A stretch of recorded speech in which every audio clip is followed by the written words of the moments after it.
News 10 Sports Center. We are Acadiana's local sports leader. All right, Chris, thank you so much. Louisiana football has a bye this week following a gritty double overtime win against Marshall. Now, although the Cajuns are nursing multiple injuries across the roster, the team looking to get back to work during this week off from game action. News 10 Sports' Jonathan Bulot has more from Our Lady of Lourdes Stadium.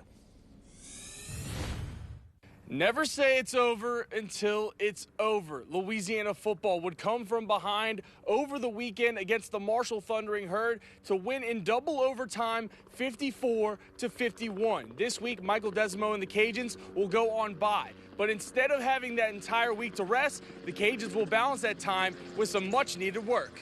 Well, that's always the hard part in a bye week is like how much work versus rest is what you need. The bottom line is that we need a lot of work, but we don't have a lot of bodies. And so we're going to have to manage that, instead of going in three groups, which is typically what we do, ones, twos, and threes, it's going to be ones and twos, because that's really all we got, So, we're going to still, we're going to try to have a similar type of practice to what we usually have.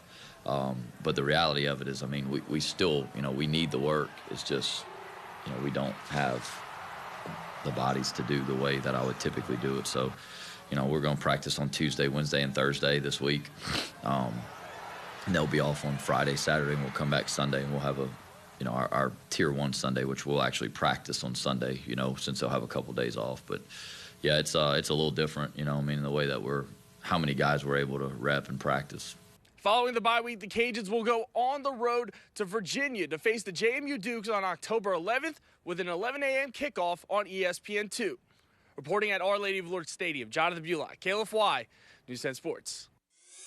All right, JB, thanks. The black and gold are determined to win in the NFL, but have not found a way to victory just yet this season. New Orleans is 0-4 for the first time since 2012. However, the Saints may finally have a light at the end of this losing tunnel. For the first time this season, the offense finds the end zone in the first quarter. It's an 18-yard touchdown run from Kendre Miller. Highlights the fast start the Saints have been trying to find. Now, the black and gold do come up short once again, but avoid a major deficit. Well, that's the silver lining from Sunday's 12-point loss. I thought it was a really good response by our offense. They went down and scored, and I thought our offense did a really good job in there. We ran the football. We created some play-action opportunities. Kendre had a phenomenal run to finish that drive off. That's what we need. You got to start fast. And so now the goal is to continue to sustain that for a couple drives, put yourself in some positive situations where you have a lead. You're playing with that confidence and that swagger that comes with the lead. And so we're close. We're really, really close to accomplishing that. We're not there yet, obviously, so there's frustration associated with that. But, that's certainly something we can embrace. All right, the Saints will host the Giants next coming up here on Sunday, and you can watch the game on KLFY. Coverage begins with the NFL Today at 11. Kickoff is set for noon.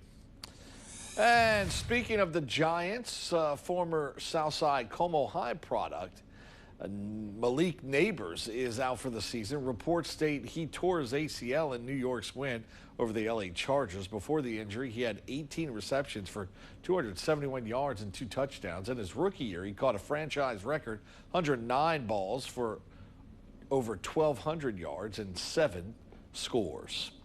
That's your look at Passe Sports. Stick around. There's much more. Passe Spot 2 coming up.